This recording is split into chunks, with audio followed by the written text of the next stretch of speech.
Your plan won't work. 3, 2, 1. Hello, everybody, and welcome to episode 82 of the Shower Podcast, the podcast where I'm in my shower and you do you. I'm your host, Chip, and I'm incredibly happy that I have managed to, rise again from my, not so great mood from the previous days following my injury. I have finally managed to reset properly. I have cleaned my apartment. I have cleared my mind. I've cleaned everything. So I really feel like I can properly restart and, embrace this period of, rest with to some extent. But yeah, I'll have to change my plans quite a bit. And I wasn't feeling, the greatest because of this change. Also because, I felt like a lot of things were running away from me. I was a bit lost. So managing to do this reset, it's amazing. I have stayed in bed, I think 30 minutes, just acknowledging that I managed to do everything. And I was so happy.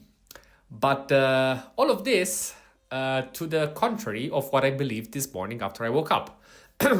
Why is that? Because last night I was okay. I have in mind to do everything in the morning so that I'll have the rest of the day for myself. I'll just follow this plan. It will work. I'll have a lot of will and I will feel amazing. So I wake up and I'm like, okay, I have breakfast and I'm like, okay, maybe I wanted to watch this episode that was released yesterday. And I was like, okay, 20 minutes of the sofa, then I will do it. After those 20 minutes, I was like, okay, maybe I want to see something more because I still have time. Like I had already put the washing machine on. I was like, okay, let me wait for that. And then I will do everything that I still had in mind in my magical plan. Also, that episode passes and I am still waiting for, there was still 20 minutes for the washing machine. I was like, okay, let me finish the washing machine and then I'll start. All of this to say that my willingness to follow my plan, as much as I can convince myself that I will do it, it doesn't really work. Specifically, I want to highlight that it's not that you shouldn't be planning and the plan shouldn't be there, because without knowing what I have to do and without actually having a structure to the things that I want to achieve, it's pretty much impossible to actually do something because you are a bit lost and maybe you do half things. It's a bit complicated to do that. What is actually meaningful and what you should be actually looking to plan is, as I said, those main activities. But don't try, or at least again, my personal experience, but again, given the way that I felt and the way that I see things working around me, I do believe it's a desirable strategy to follow. I'm not saying it's the best, but I think it's desirable. So you should try not to list by list, action by action. I will do this. I will clean this. I will take this spoon. I will put it there. I'll then go there.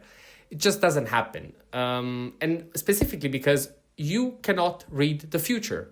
You cannot. You cannot know what will happen. You cannot know when you will have the force to do something.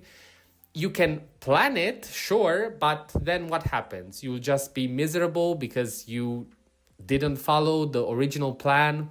How does that work? Yeah, it's not great.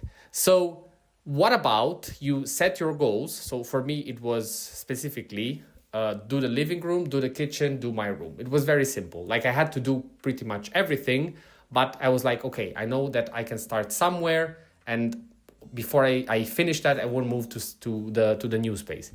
And that was great because I didn't know what to do specifically in that room. But once I was there, okay, let me start with this. Let me go with that. And again, as I always say, the more you do, the more you feel like doing. And it makes it way, way easier. So when I say that your plan won't work is mostly for these kind of activities that require, let's say, a certain checklist in order to say, yes, you completed that item. But the way that you do those things and the order in which you do it, don't try to read too much to the future, as I just said. Try to be a bit more loose and trust, let's say, your future self that as long as you have planned something and you know that it's important for you, that will be enough for you to to be able to bring it home. And let's say, as a more positive note, and to share a bit my happiness for the moment, really try to take care of the space around you. Try to give yourself and let's say think about yourself in a more positive way, in the sense that you deserve a cleaner space, you deserve a space that is well organized, you deserve to be in a space that, let's say, gives you power and let's say enables you to actually achieve the things that you want to do.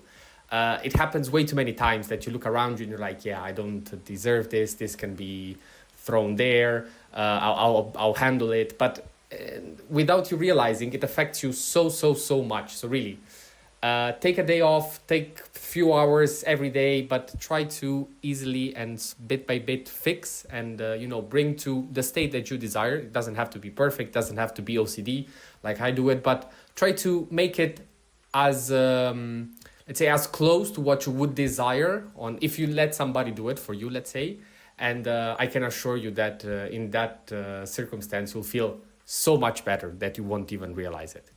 Having said that, now it's also rest day for me, so I won't keep you waiting for much longer. This was episode 82 of the Shower Podcast. Thank you very much for listening. And see you at the next one.